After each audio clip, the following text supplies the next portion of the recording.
Hello, everybody, and welcome to another Metallica video here on my channel. My name is Patrick Muslek, and this is my buddy Chris.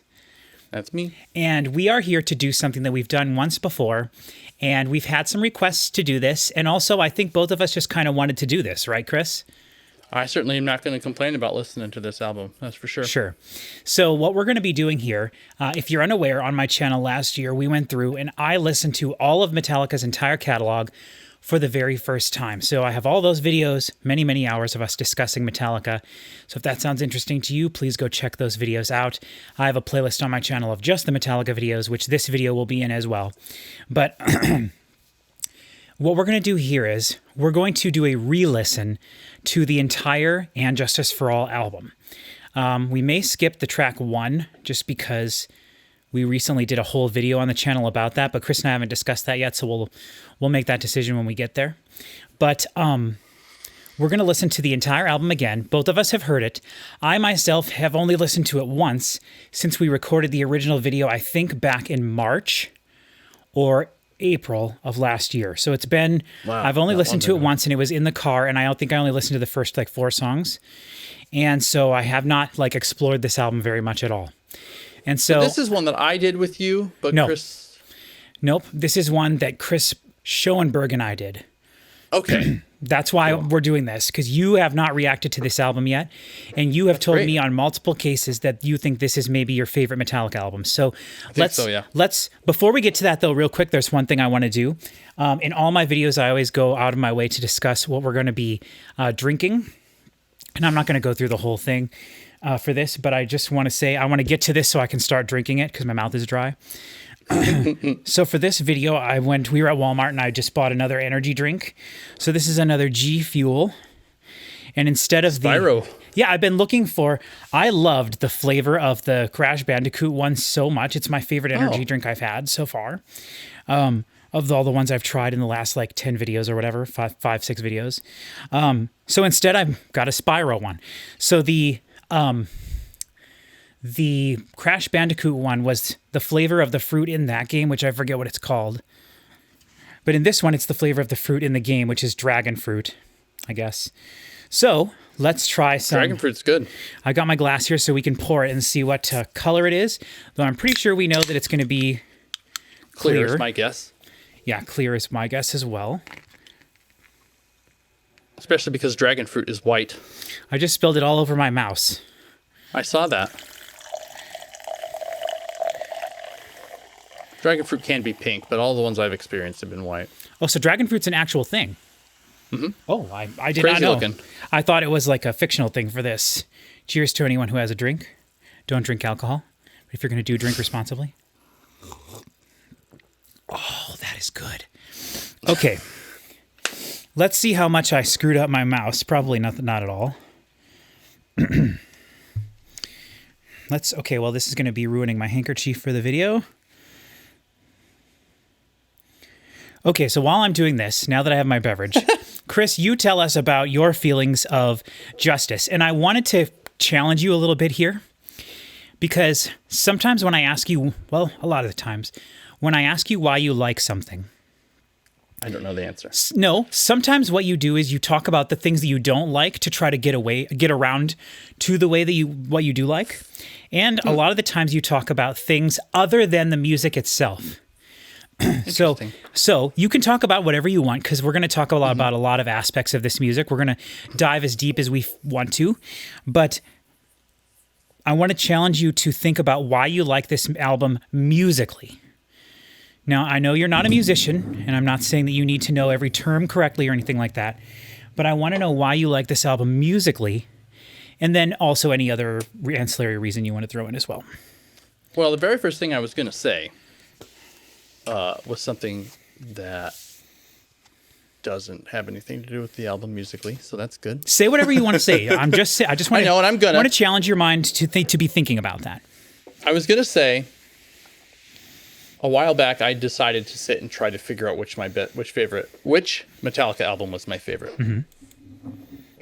And what I ended up doing, the system that I ended up using, was to type out all of the tracks for every album, and I went through and I picked out which was my favorite track from each album.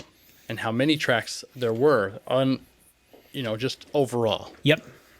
And then after combining all of those, and weeding them out and figuring out which ones, maybe I like this one more, maybe not, blah, blah, blah. I eventually had, and Justice for All had the most number of tracks per number of total tracks that were my favorite. So it was like 5 favorites out of 9 total or whatever, So like I had the highest percentage of favorite tracks for the whole album. Because as we've discussed, well, no. I was going to say there are no perfect Metallica albums. Right, you said this when we were doing the Hardwired video. You said Metallica has never made a perfect album, and then you went, but hold on, there is Justice, and then you thought, no, but then there's that instrumental song. Right. But you, for a second, you had to think about it. Like that's how much you enjoy this album. It is, but I was just about to say, I think if you had to give Metallica a perfect album, it would be Black Album. Mm-hmm. Potentially. There's a couple of songs. There's at least one song on there that is just like a song. Mm-hmm. But I don't know. That's a different conversation. But yeah, I just Justice is great. And I really like the way that it sounds. I'd always had this consideration that Puppets was kind of muddy. Okay. And I went back and I was listening to Puppets recently, just in my car, but it's been a long time since I've actually listened to Puppets, and it sounds a lot better than I remember. Okay. So I was like, all right, maybe it's and not. And you mean the album just in general? Yeah. Okay. I feel like Puppets still, even after having listened to it, has a softness to it. Whereas Lightning's filled with reverb, everything's a million miles away. Puppets is less that, but has a softness to it, and Justice is really dry. It seems like. Mm-hmm. Like the drums especially, it's just a super dry, clean album. And the bass is low, but it's there, and I don't think it detracts from anything. Like Walk by Pantera, for example. That is the driest song that has ever been recorded. And none of these songs sound like that. So, bass or no bass, it sounds fine. Mm-hmm.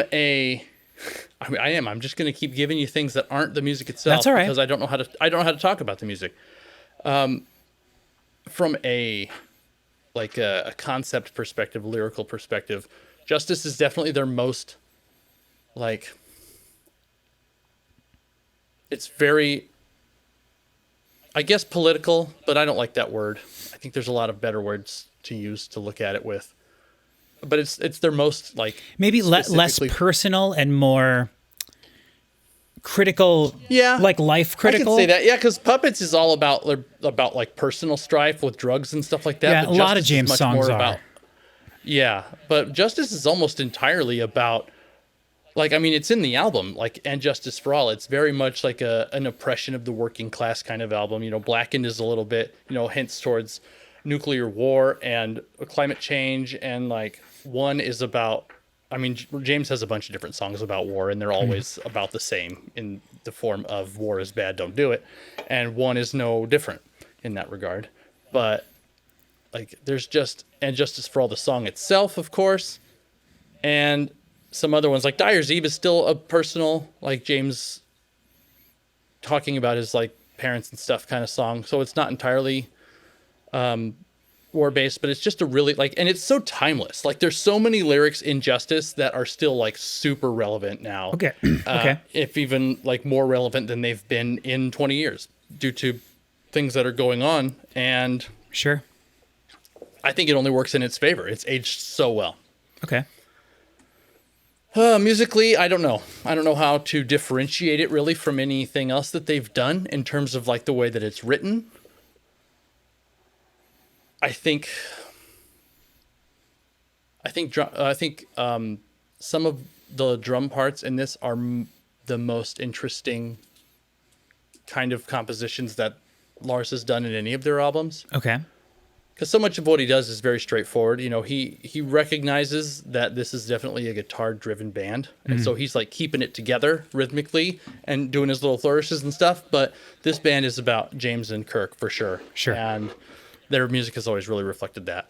But there's a lot of space in these songs, especially like the beginning of one. Like it's such a small, like a subdued, very thin song, so it's really easy to put in little flourishes and have them all matter. Right. And he That's does true. a lot of that. Very There's a lot iconic of guitar parts. There's a lot of interesting drum stuff at the beginning of one, and also And Justice for All, the song, has a lot of interesting drum stuff too. And then the rest of the songs, I probably have to say more about them as I hear them. Right, as we go through. Yeah, but to say why it's my favorite and what makes my favorite songs in it more of my favorite than other songs they have, I'm not really sure. I don't know how to answer that. Even when you asked me the very first time why I liked a song, I still don't know what the answer to that is. I think about it all the time. Well, for this album, there is a lot of nostalgia for you, correct? Kind of, yeah. Like, not as much as Reload, for sure. Okay. But when I was first getting into Metallica, I started with Reload. And because my dad was much more of a Black Album and After fan. And so I started with Reload via his CD collection, and then he was dating a woman who lived upstairs from him. And she had a daughter who started dating a guy who was a huge Metallica fan, and he was like, he's like, that crap is not Metallica. Listen to this. And he gave me Justice. And I was listening to it, I was like, this is bad. This is stupid. And I was listening to it more. I was like, well, nah, this is pretty good.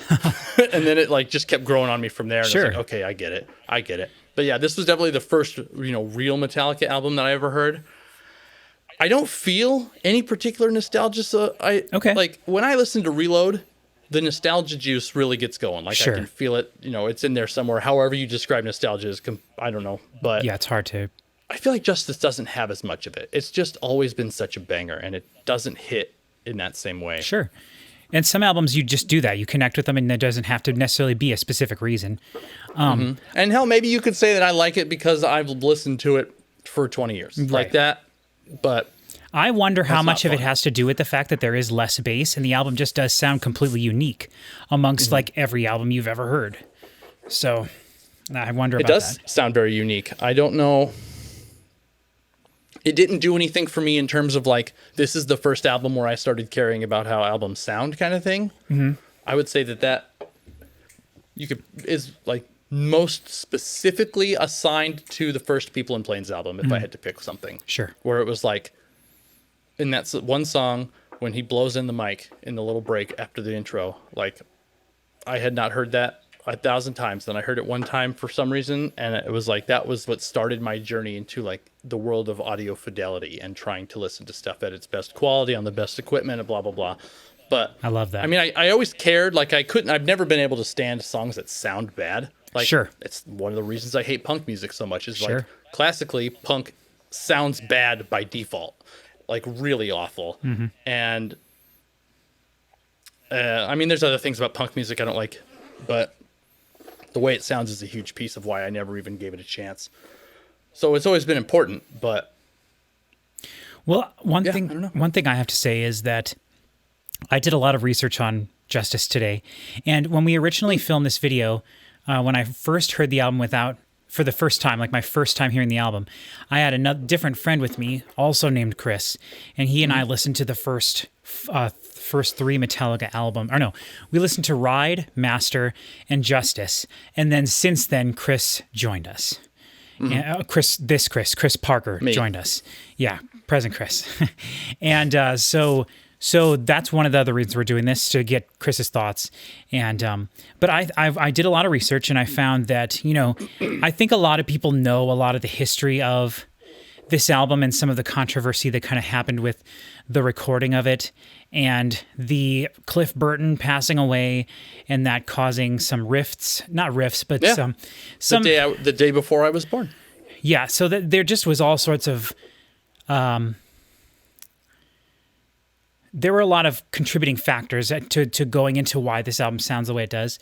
But I read the wiki article, I did a bunch of stuff. I'm not going to go into all of that because we did talk about a little bit of that in the original video. But one thing I read today that I thought was interesting was that they went into the studio to record with the guy who recorded it. I'm not sure if it was Flemming Rasmussen who'd done the last few albums, but they went in to record it with someone. I think it was Flemming Rasmussen, and they recorded everything the way that they kind of did, but maybe a little bit better than Master of Puppets. And then, for whatever reason, that the recording engineer had to leave, and he gave the mixing duties over to two other people, which in the recording industry is not uncommon to have. Sorry, I had to put a cough drop in to prevent myself from coughing, so I apologize. I'll try to, keep it to a minimum. But he gave the mixing duties to two other guys, and for whatever reason, these two other guys just decided to use all the close microphones and no room microphones for the most part when they were mixing the album. I guess that's what Lars and James liked. And so did they have tracks from room mics that they just didn't use? They did, yes. I see. They specifically had mics placed in specific places to sort of get the feeling of Master, how they recorded Master. And the guy said years later, I think it was I'm pretty sure it was Flemming Rasmussen, but don't kill me in the comments if it was someone different. The guy that did the recording, he said years later that he was shocked when he heard the album because it sounded like they only used close mic'd mics, which, listening to the album, 100%, it sounds like they're only using close mic'd mics, which on drums is generally a pretty big no-no, unless you're doing certain styles of music like late 70s used a lot of close mic drums, but it was usually drums being played very softly. Like the Carpenters, I think, are like one of the best examples of that. And if you're unfamiliar with the Carpenters, they're one of the greatest bands of all time, but especially fidelity wise. But so that's one of the drums sound very tingy and pingy on this album, and that's one of the reasons they used only the close mics, and then any reverb and anything must have been added, I believe, after the fact, rather than using any room tone microphones or anything like that. And then, of course, the very famous story of Lars and James telling them to just turn the bass down until you could barely hear it, and then turn it down another 3 dB after that. That's the story. Is that true? Is that everything I could find said that is what they said. I mean, it sounds like it's true, but we've also, been through this once before, and I heard you guys talking about, like, there's bass in there. Like, they did not remove it from the album. Yeah, and so the version we're going to be listening to in this video definitively is, I just ripped this exact CD. This is the 2018 Blackened remaster. This is the only time that the album's been remastered since it originally came out, and it's just the regular version. There's no deluxe. The only time that since it came out? This is the first time it's been remastered. Oh, sure, okay. Since they may have put it on a CD at some point in the 90s, of course, but I don't think that they remastered it for it. So before we get to actually listening to the album, though, I was having some fun before we started recording, and I did something that I definitely should not have done, because this is going to take us so long to talk about, and we're going to have so much fun, and it's probably going to ruin the album for us. But I became a mad scientist, and I spliced some songs together. Because if you asked me throughout Metallica's entire catalog which album sounds the most different, I would say, other than Saint Anger, it would be And Justice for All. Because to me, And Justice for All just feels very thin. And the reason for that is because of the lack of bass. However, like you pointed out already, when we listened to the album initially, I was surprised at the amount of low end, which a lot of the low end is coming from the guitars. So the low end that you do hear is very kind of woofy and less defined, but it's coming from the guitars, which have a lot of high end to them, and they're very crispy and clean. And it feels very wide because the guitars are spread. So some people really like that sound of a very wide bass that's very kind of woofy, and there's not much definition to it all, because if the bass guitar was turned up, obviously you'd hear the bass part rather than just the bass frequencies coming from the guitar. And I read, one of the things I did read was that in an interview, James said in recent years, he said that they had been touring for so long, their ears were just blown, and that is why the album sounds the way it sounds, because they just kept turning. Which one? This And Justice for All. Oh, okay. They toured for 18 months. They toured for a long time before this, and he actually, in this one interview, he was saying that the reason the album sounds the way it does is because their ears were all shot and they should have had like several weeks off before they went into mixing. And they just kept turning up all the high frequencies on everything because that was the part of their ears that was shot. And then the bass just got lower and lower because they kept having to turn everything else up. So that's all goes into the lore of the band. But because in my head, if I took a And Justice for All song and put it right next to a song from any one of their other albums, it would sound like sonically completely different, right? Mm-hmm. In my head, that's what I thought, at least. And so I thought, well, let's do something cool. I can do this because I'm an audio engineer. I'm not stupid. I know how to mix songs together. And so I made a little medley here. I took a song from Justice, which I can't remember which song it is, but hopefully you know. I think it might have been... Is it Blackened? No, I think it was The Shortest Straw. Oh, I think it was Shortest Straw. Is that one kind of more of a plotty song? Yeah. Okay, I think it was Shortest Straw. So I took Shortest Straw, and then I took a song from Black Album, and then I took a song that I felt was similar from Hardwired, and I mixed them together. Okay? So what you're going to hear in this clip is the main sort of riff and drums, like the actual song. The only thing I did to alter this at all was Hardwired was so much louder than these two. It wasn't by a ton, but I actually lowered the volume of Hardwired by 2.4 dB. That's literally the only thing I changed. And I did that. I wasn't going to do that because I wanted you to be able to hear, like, this is how much louder and compressed music is nowadays. But for the purposes of what we're doing, listening to the frequencies, listening to the mix itself, I thought it made more sense to bring it down so that it fit more with the other two albums rather than having it just shock you every time that clip comes in. Yeah. So you're going to hear 3 clips of 3 different parts of the song. You'll know obviously what's going on. And what we're going to do here is we're going to listen to this and we're going to pay attention to the mix and how different it is. However, halfway through doing this, I discovered something that I thought was really weird and is a total coincidence. But the song that I chose from Black Album and the song that I chose from Hardwired turn out to be very similar, and they both have a part of the song that's very similar. And so you'll hear it by itself, and then the last thing you're going to hear is the entire solo section from the song from Black Album, which I'll keep a surprise, and the song from Hardwired, which I'll also keep a surprise. The entire Black Album song panned to the left, the entire Hardwired song panned to the right. And what I did was I had to edit the Hardwired song a little bit. It was a little faster. So I had to time stretch it. I did no pitch shifting whatsoever. I just... Even with the time stretch, doesn't it? No, you can set it so that it keeps the pitch the same. So I time stretched it a little bit, and then because they stopped using a click, I believe, their last few albums to make it feel a little bit more natural, or at least that's the way it looked to me. It definitely wasn't as on a click as the Black Album was, which is famously their first album that Bob Rock forced them to use a click on. So I did edit the timing of the Hardwired song, which this is my specialty, editing stuff to line up with other things, moving transients around. So hopefully you listen. And so that's panned all the way to the right. So that has nothing to do with the Justice album, but I can't believe what ended up happening. I'm really excited about So this. let's just listen to this clip and we'll see what happens.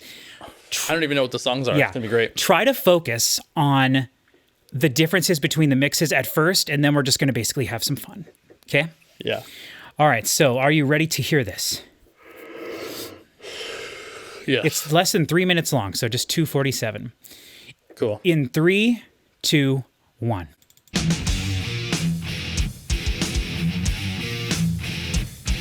This is the Frayed ends of Sanity, I believe.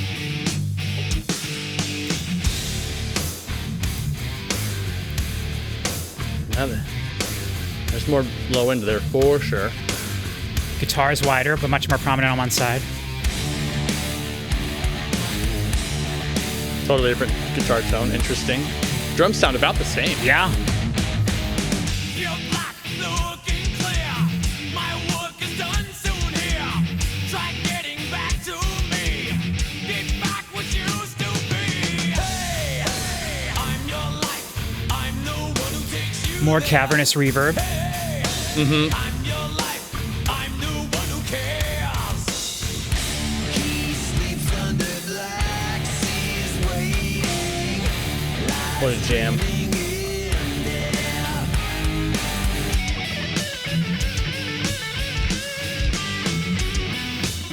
Sucked all the air out of the room.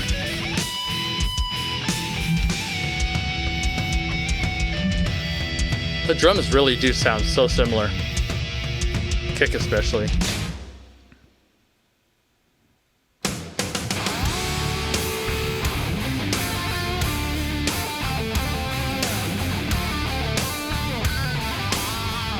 Now see, this kick doesn't have any of that slap in it. Right.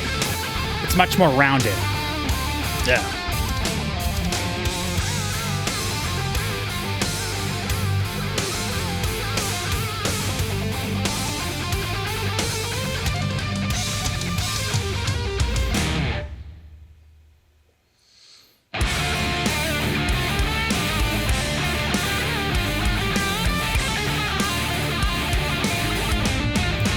Rhythms are cleaner. They're just less distorted. Yeah. All right. All right. Oh, yeah, cleaner. Yeah. Just another way to Yeah. say the same thing.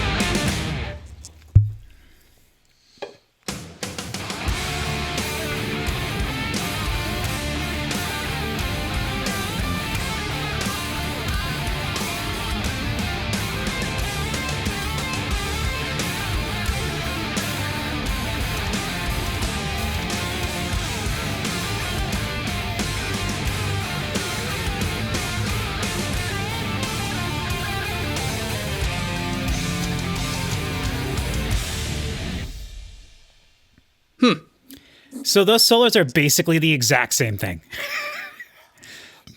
I don't know if I'd go that far. They didn't match up at any point. Oh, there were points where they matched up really good, but also, I was having a hard time, like, figuring out which one to listen to and comparing them and stuff. I was trying to go back and forth, but yeah. Okay, well, maybe they that wasn't as definitely crazy as I thought mean, it was. Yeah, they're definitely. I mean, the fact that I same could from play s- two songs together like that and not have them clash as bad as any two songs would. I mean, clearly it's in the same key. They're Yeah, a doing most of the considerable same amount thing. of similarity for sure. Yeah, especially the way they start and everything. But anyway, okay, so let's focus on the sound of those three. The reason I chose Hardwired is because I do think Hardwired is mixed really well. So, The guitar tone on Justice is unlike anything that they've done. Mm-hmm. It's almost unpleasant. really, it's almost shrill. Yeah. Yeah. Which makes sense if you think about it. It doesn't make it any worse. I still love it, but Yeah. compared to the two, the rhythm tones, like James' guitar and stuff, like pretty par for the course on everything there except for Justice. It's just got this almost like a plasticky kind of sound to it.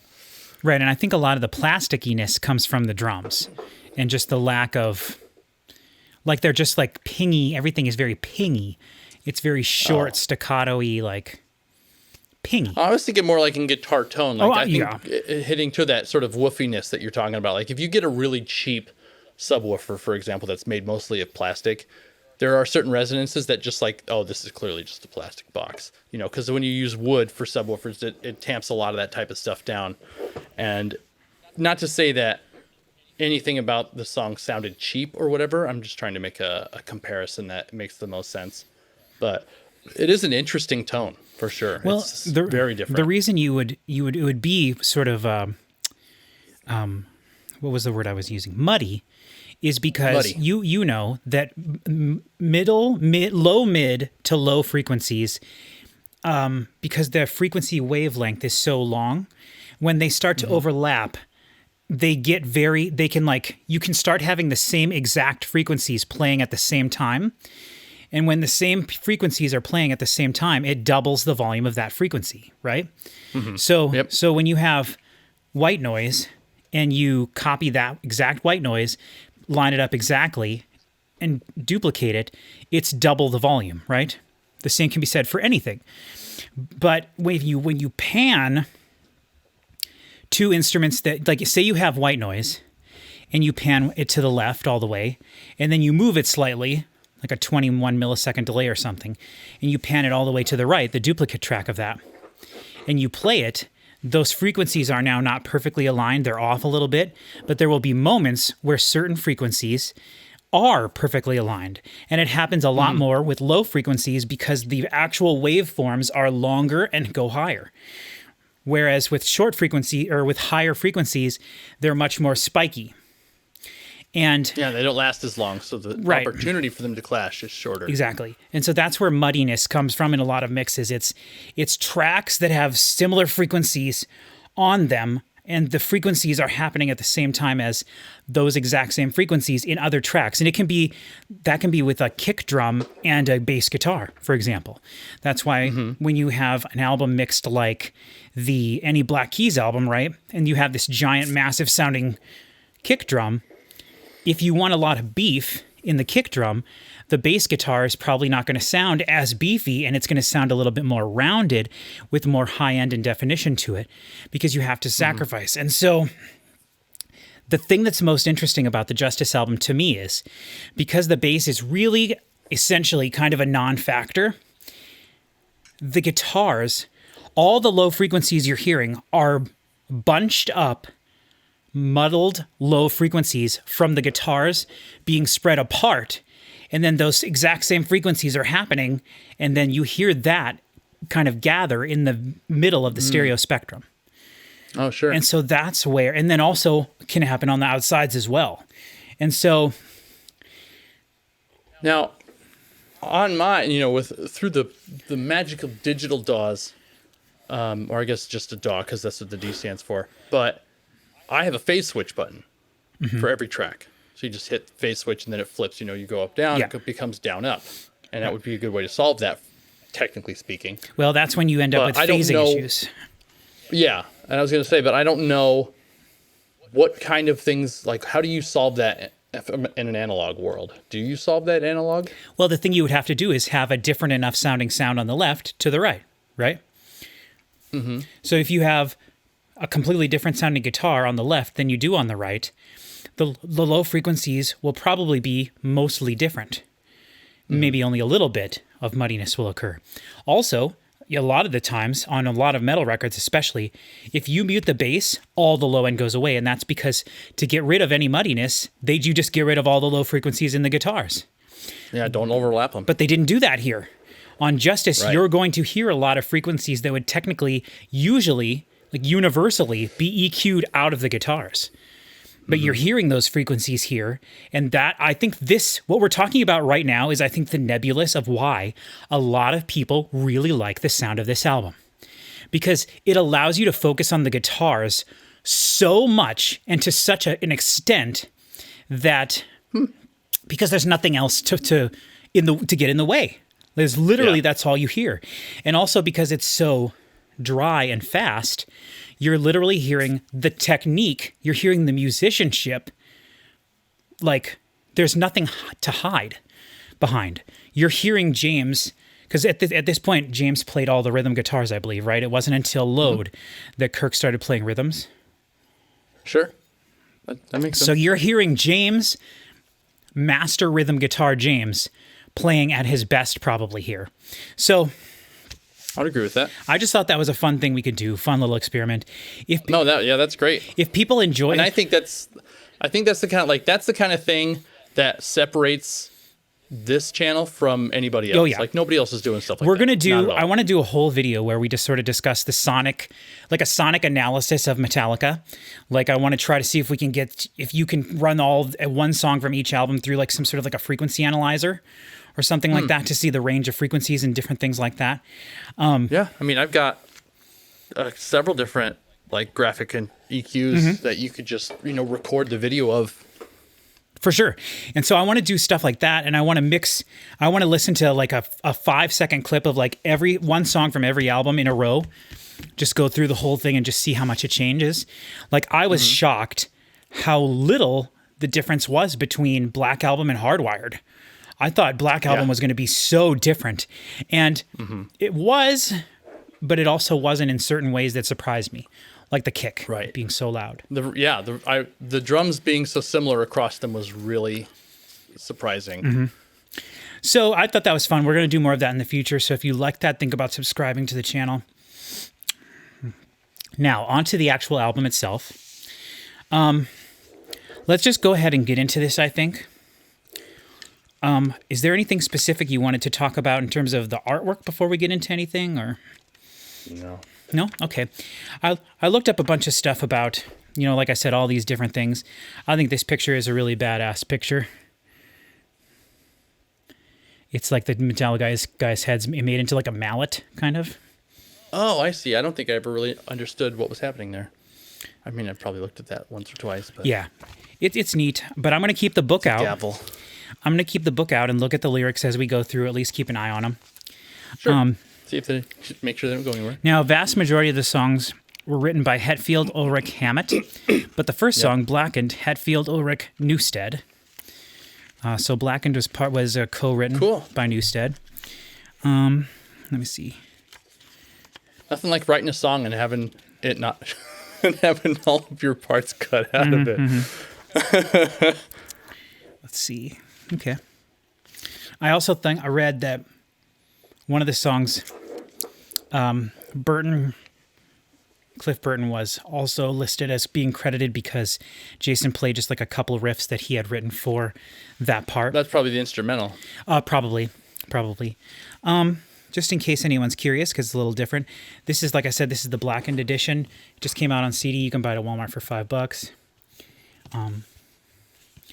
The CD itself comes in this nifty little, sort of like a vinyl sleeve. Yeah. Blackened records on there. The CD itself looks like this. Yeah, that's about right. Very simple, very 80s. And That seems to be it seems like they've done like a universal look for all of their the Ride the Lightning at CD looks exactly like that. yes, too. yeah, and so does the Master, and so does the Kill 'Em All. Oh yeah, okay. And then but Black is Black, right? Yeah, Black Album is. I've got it right here. You know what it is? None of those other albums came out on CD. Correct. Originally. Black Album did, so it got fancy CD art. Yep. So, all right. Reminds me of the PlayStation 1 Greatest Hits collections. Yeah, very How they, just how generic. they all got rid of the original disc art for just the silver label, so that you knew that you were a loser who missed out. Also, those like the Pizza Hut The demo discs. Those were all that kind of stuff, or any demo disc for things, AOL, whatever, that kind of stuff. Mm-hmm. Okay, Metallica and Justice for All from 1980. Doesn't say on here. 6, 7. No, 88 probably. 88. Yeah. Hey Google, what year did Metallica's And Justice for All come out? The release date of And Justice for All was September 7th, 1988. 1988, you're right. All right. So 1988's, whatever, And Justice for All, track 1, Blackened, in 3, 2, 1.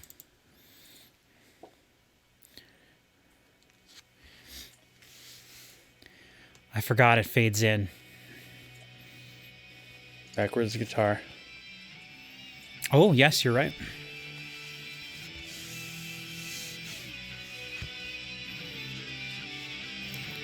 I love hearing backwards stuff. I always like to flip it and see what it is normally, like originally. Sure.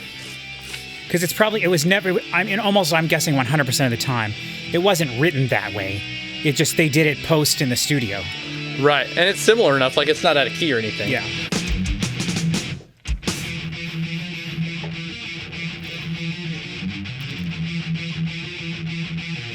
Like you can really hear that woof. Yes, big time.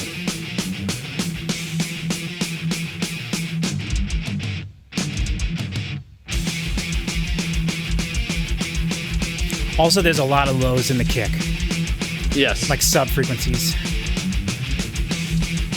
Yeah, It's an interesting just amount. lows But they've and also got highs. so much high. Yeah, it's just lows and highs, Just no lows and mids. highs, exactly. Because all the mids are in the guitars.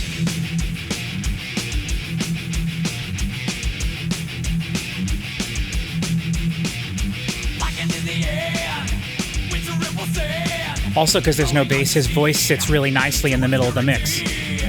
Death of Mother Earth, never a rebirth. Evolution dead, never will a man. Never.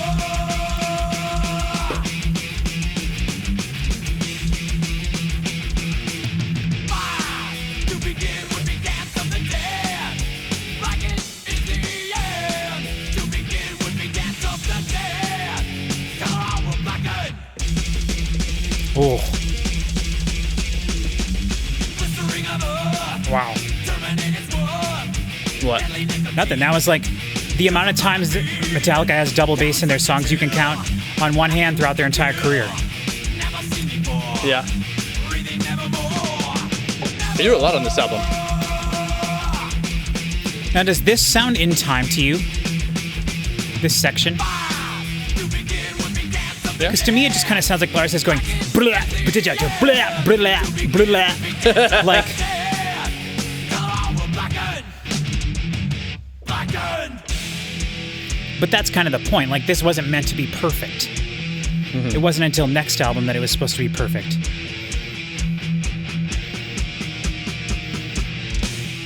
Okay, so that was verse 1, chorus, verse 2, chorus.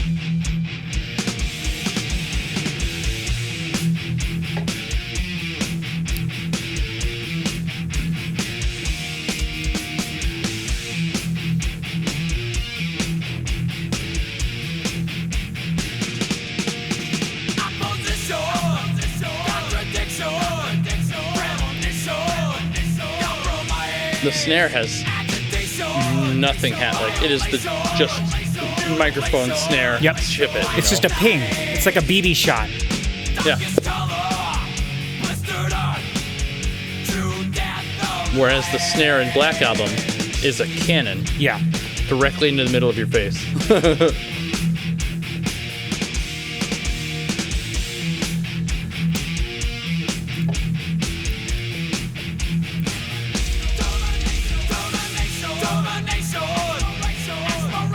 I really like the way that vocal comes in like that. Yeah. It's like a reverse reverb thing. It's like a pre-delay, which is very interesting.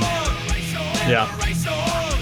There's a Tool song that does that too that's really, really subtle. Oh. See a mother put to death. See a mother die.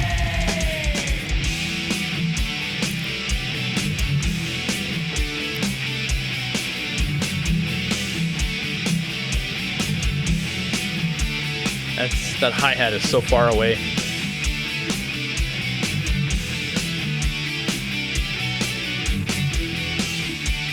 Or quiet, I guess, but you can just barely hear it. I guess. Like it's just like the top third of frequencies for the hi-hat. Well, and the thing is, he's later on in his career, he would be going half tempo with the hi-hat, right? It would just be. yeah. So he's doing this. We'll have to pay attention to that throughout the album. Yeah.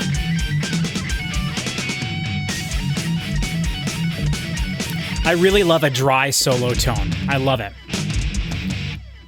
I love the way that delay keeps going after they come back in. Ah. So cool.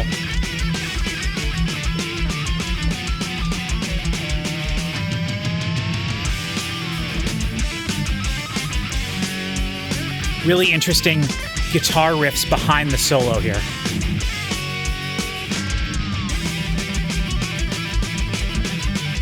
They are not like the classic James left Kirk right is not really happening right now. Way less than it usually does. But remember, this is also when James was doing both rhythms. Yeah. I think, as far as I know. Smothering decay. And the tones of the guitars on the left and the right do sound very similar. But like even now, it's like if that's two guitars, they're exactly the same.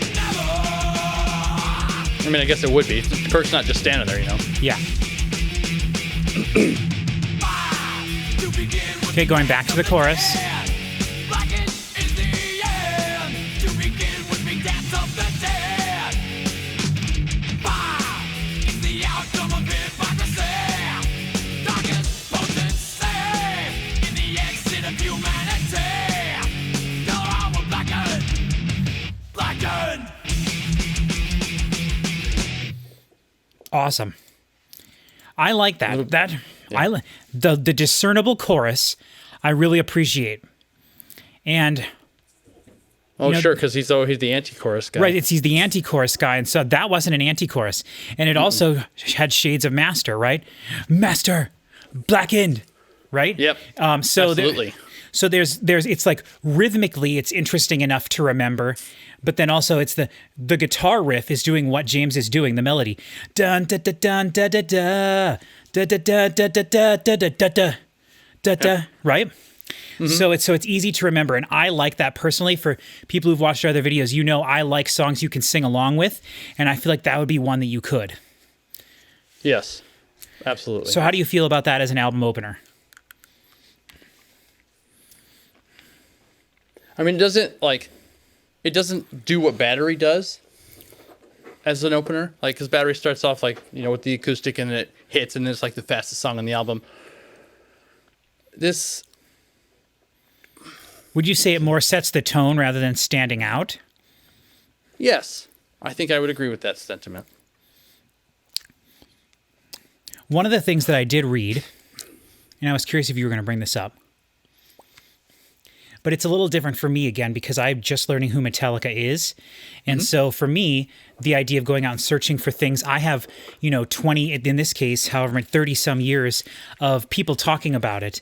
I can look things up that have been being said for that long. But one of the things that a lot of people were saying when this album came out was that the people who liked it because it was a lot more, and they called it a lot more progressive metal. It was a lot more that they say this is definitely their most prog album because of the structuring of the songs and because of the time signature changes and the complexity of what the guitars and the drums are doing. Now, for you and me, who are kind of dumb idiots and don't know that much about technical musicianship, we can't necessarily appreciate that as much. Which is why it's good when we have Chris Schoenberg here to tell us, like, scale of 1 to 10, how difficult would that riff be to play? You know what I mean? But people were saying at the time, now again, this is only after hearing Kill 'Em All, which is definitely not technical at all, and just a bunch of dudes having fun, then Ride the Lightning, and then Master, which I think Master is maybe more accessible than this album. We'll see as we go through. Really, I would have thought that this was more accessible. We'll see. We'll see as we go through. Yeah. But- one thing that I noticed about this, I don't remember when, but sometime recently while listening to this was the first time that I was hearing things that sounded like precursors to what happens in Black Album from a writing perspective. Okay. And I'm not sure when or what, so I'm hoping to come across those again. Yeah, well, we'll keep that in mind. But this idea that they're being a little bit more technical here, and I read a quote that James Hetfield said at the time as well, or he said in more recent years that at the time they were just trying to like show off as much as possible their musicianship, and that would make sense if people are talking about this being more technical and a little bit more progressive. And one of the things that I read on Wikipedia and several articles were that they don't use common song structures. However, the song we just listened to had a common song structure, and it especially had a common later year Metallica song structure, right? Which is intro, verse 1, chorus, verse 2, chorus, bunch of stuff for a few minutes, chorus, outro, right? Yeah. Now, the thing is, I can't remember Master of Puppets and Ride the Lightning that well, but I don't think that they had songs that were like that. Now, we're used to having listened to so many, like 10 albums of Metallica's since this album where they do that meandery thing and they, just riff salad. But I think this album might be where that started, maybe, ? And that's why one of the reasons people at the time were impressed with this. Well, because I was going to say, I would consider Master of Puppets to be like their most technical album. But, I mean, something that that they do all the time that they're known for is the way that their songs change throughout. Right. Where it's like you get your heavy bit and then it comes in, here's the slow. But were they always known for that though, from the very beginning? That is definitely something that is true about Master Puppets big time. Okay. For sure. Like Okay. I think that's their biggest, like the most egregious use of that thing that they do. Okay. Or at least the most complicated or possibly complex use of it. Okay. I think it is also true on Lightning. And then this album feels to me like a combination of that and the more straightforward aspects of Black Album. Interesting. Okay. So I will also say too that this was the album that won them their first Grammy, and it also famously lost them their Grammy. This was the album that they were nominated in 1989 for a metal or hard rock / metal performance of the year or something like that, and Yeah. they lost to Jethro Tull, and people really hated that. And then the following year, Because the category was invented for them. yeah. And then the following year, though, they won with Best Music Video for One or something like that. But they won a Grammy for the video One. That's too bad. So they do have a Grammy from this album, which is interesting. Yeah. And they should have a Grammy for the album itself. But Yeah.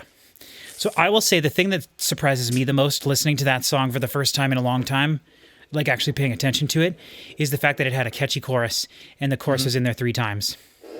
I wasn't expecting that after reading all this stuff that I read today. So we'll have to pay attention to the song structuring as we go, you know? Yeah, the structuring for this next song will not follow such a traditional pattern for sure. Yeah, we'll just have to pay attention. Maybe that song was put there to kind of ease us into the idea of them having different song structures. So, do you want to discuss the lyrics of the song? Yeah, we could a bit. I might have to look at them. I don't know. I mean, Okay, well, I'll I just can say sing them. I know that this is one of the things I was watched a couple of like, you know, how, like some kid just sits in his room and does like a little voiceover thing while showing clips and pictures of Metallica talking about whatever, and they make a little mini documentary or whatever. I watched several sure. of those. Well, you know what I mean. Like I don't know if I do, but go ahead. just like a cheap like college kid making a like documentary about Like a mini something. doc. Yeah, you're right. You're right. Yeah, just like I've a watched plenty of little those. 10-minute video of someone that thinks they know everything about something, so they talk about whatever. It doesn't matter. I watched a couple of those about this album today, and one of them, the guy was talking about how of all the songs on the album, Blackened fits the least thematically because it's about nuclear war. And it was about that because at the time, in the 80s, they were all experiencing the Cold War still. Right. But about how the rest of the album is not about that. It's about different subjects, and that lyrically Blackened stands out against the rest of them, which this guy mentioned in this video. He posed the idea that maybe that's why it was the first song on the album, to kind of get the big thing out of the way. And so, I don't know. I also like big topic. I also think There's that, yeah. well, I mean, there's plenty of topics happening here. Yeah, so. we'll see. We'll see. Let's go through the topics as we go through. So, Yeah. do you have anything about Blackened or? Nope, I'm good. Okay. All right. Well, let's just move on to And Justice for All, a song that I cannot recall at all. I have no idea what this song sounds like. So let's just go right into it. Oh God, it's 9 minutes and 45 seconds. Metallica, even why notice. do you do this to me? All I right. won't even notice. All right. In 3, 2, 1. Love it. Right away, love it. This is one of my favorites. And if I had to find a nostalgia track from this album, this is probably it. Okay. What is this song about? Justice. Okay. No, that's fine. I have to look. I'll listen to it, but It seems like that money, the disparity.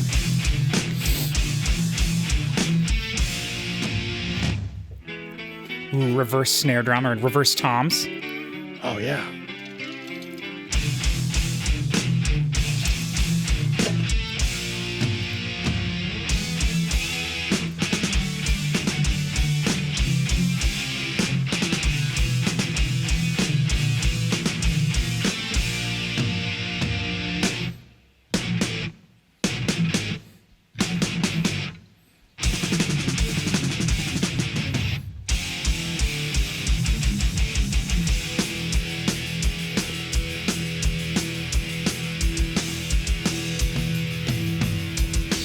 Those toms sound so good.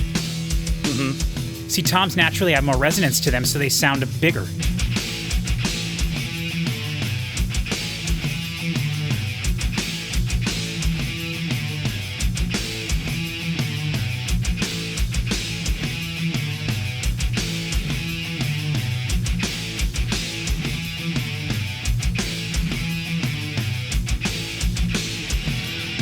Sounds like there's a tambourine in there playing with the hi-hat.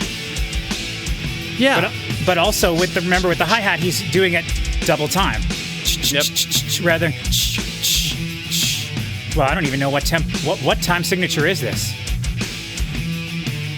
I'm terrible at figuring that out, but it ain't 4/4.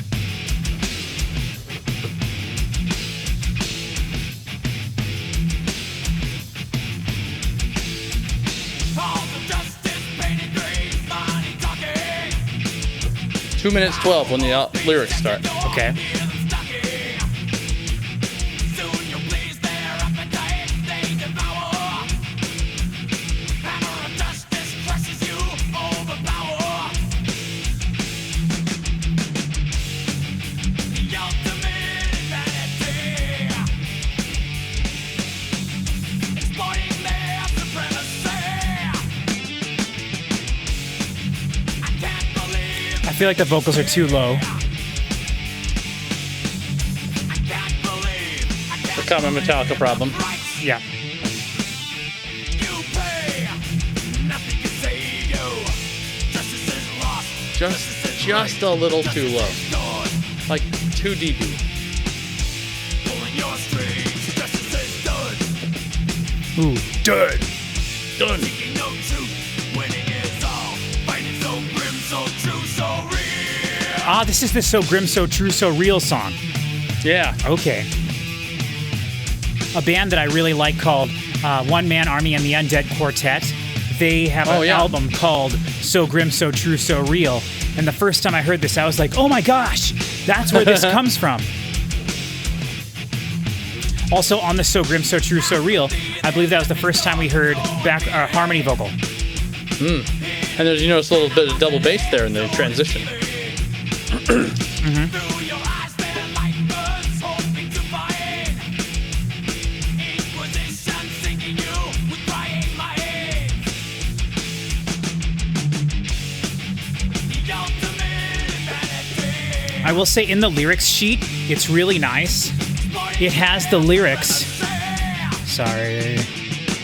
It has the lyrics separated into columns, and then the columns get indented when it's the chorus. So they're actually showing you in the lyrics when it's the chorus, That's cool. which is so nice. You pay, nothing can save you. Justice is lost, justice is right, justice is done. Pulling your strings, justice is done.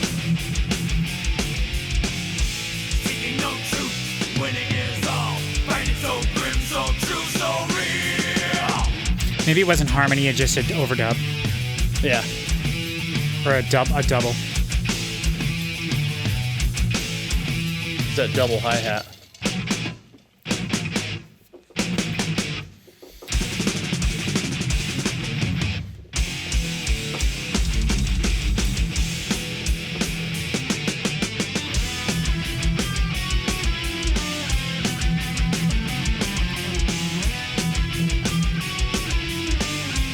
I kicked my blanket off and now I gotta get it back.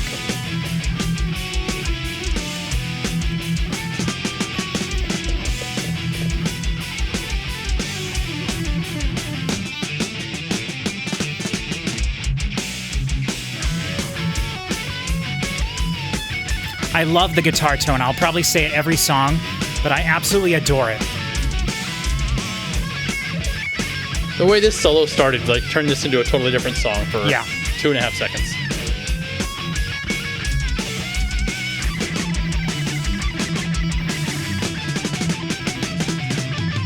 Wow. Wow. What a descent. Yeah. That was so cool.